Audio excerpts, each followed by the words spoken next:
గంజాయి మత్తు పదార్థాలకు యువత దూరంగా ఉండి ఉజ్వల భవిష్యత్తుకు పునాది వేసుకోవాలని కేంద్ర మంత్రి రామ్మోహన్ నాయుడు అన్నారు. మత్తు పదార్థాల వినియోగంతో ఎన్నో కుటుంబాలు రోడ్డున పడుతున్నాయని చెప్పారు. మాదక ద్రవ్యాలకు వ్యతిరేకంగా యువత ప్రజలను చైతన్యపరిచేందుకు పోలీస్ శాఖ చేపట్టిన అభ్యుదయం సైకిల్ యాత్ర ముగింపు కార్యక్రమం ఇచ్చాపురంలో శనివారం అట్టహాసంగా జరిగింది. ఈ సందర్భంగా ఇచ్చాపురంలో ఏర్పాటు చేసిన అభ్యుదయం పైలన్ను కేంద్ర మంత్రి రామ్మోహన్ నాయుడు, హోంమంత్రి వంగలపూడి అనిత, స్థానిక ఎమ్మెల్యే బెందాల్ అశోక్ సంయుక్తంగా ఆవిష్కరించి కార్యక్రమాన్ని ప్రారంభించారు. అనంతరం సైకిళ్లు తొక్కుతూ సభా ప్రాంగణాన్ని ర్యాలీగా చేరుకున్నారు. కోలాట నృత్యం, సాంస్కృతిక అవగాహన కార్యక్రమాలు ఎంతగానో ఆకట్టుకున్నాయి. డ్రగ్స్ వద్దు బ్రో నినాదాలతో వేలాది మంది విద్యార్థులు యువత సభా ప్రాంగణాన్ని హోరెత్తించారు.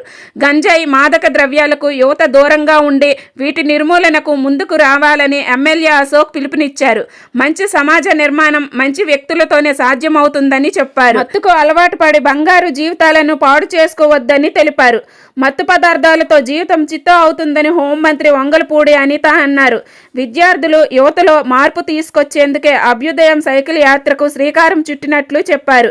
ఈ కార్యక్రమంలో ఎమ్మెల్యేలు శిరీష, నడుకుదిటి ఈశ్వర్రావు, బగ్గు రమణామూర్తి, దాసరి రాజు, విశాఖ రేంజ్ ఐజీ గోపీనాథ్ జెట్టి, జిల్లా collector Swapnil Dinakar Punkar, SP KV Maheshwar Reddy, కూటమి నేతలు పాల్గొన్నారు.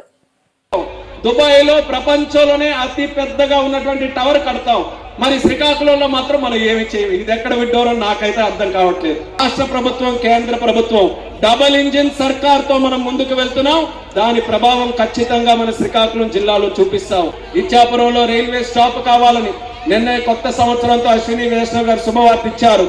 పూరి అహ్మదాబాద్ ట్రైన్ ని మన ఇచ్చాపురంలో మనం ఆపిస్తున్నాం. కానీ ఆ పిల్లలందరికీ కూడా నేను ఒకటే చెప్తున్నాను, సిగరెట్ తాగడమే స్టైల్ కాదు, గంజాయి తాగడం స్టైల్ కాదు, డ్రగ్స్ వాడడం స్టైల్ కాదు, నిజాయితీగా నీతిగా ఉండడమే అదే అసలైనటువంటి స్టైల్ అనేది పిల్లలందరూ కూడా తెలుసుకోవాలి. అనేక అరాచకాలు, అనేక ఆకృత్యాలు, గంజాయిని ఏదో మనం వరి పండించినటువంటి దౌర్భాగ్యమైనటువంటి పరిస్థితులు మనం చూసాం. ఆ గంజాయి మత్తులో జరిగినటువంటి అనేక ఘోరాలు మనం చూసాం.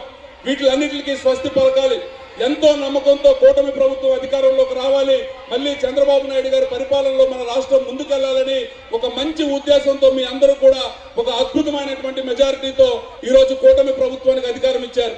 ఈ ఇచ్చినటువంటి సందర్భంలో చంద్రబాబు నాయుడు గారు వస్తూనే, అలాగే పవన్ కళ్యాణ్ గారు కానీ మరి ఒక నిర్ణయం తీసుకున్నారు. నాకు ఇచ్చాపురం ఎప్పుడైతే నాకు ఎండింగ్ అన్నారో ఫస్ట్ నాకు గుర్తొచ్చింది నా సోదరుడు అశోక్. కంపల్సరిగా అశోక్ పిలుస్తాడు అనుకున్నా.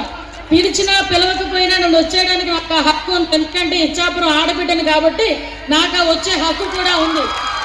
ఈ రోజు ఆడబిడ్డ హక్కుతోనే ఈ రోజు నా డిపార్ట్మెంట్ చేస్తున్న ఒక మంచి కార్యక్రమానికి ఇక్కడి నుంచి కూడా నాంది పలకాలి. ఇక్కడే మీ పక్కన ఒరిస్సా వినిపించి ఎవడైనా గంజా మొక్క కాదు ఆకు తీసుకురావాలన్నా భయపడే పొజిషన్ కి మనం వచ్చేటట్టుగా ఇక్కడ ఇచ్చాపురం అనేది గేట్ వే గాంజా కింద మనం ఇక్కడ ఉండాలని చెప్పి, అయినప్పటికీ కూడా చదువుతో బయటకు వచ్చిన తర్వాత ఎక్కడా కూడా శ్రీకాకుళం పార్లమెంట్ పరిధిలో ఒక మచ్చ లేకుండా కేంద్ర మంత్రి స్థాయికి ఎదిగిన ఏకైక నాయకుడు నా రామ్మోహన్ తమ్ముడు.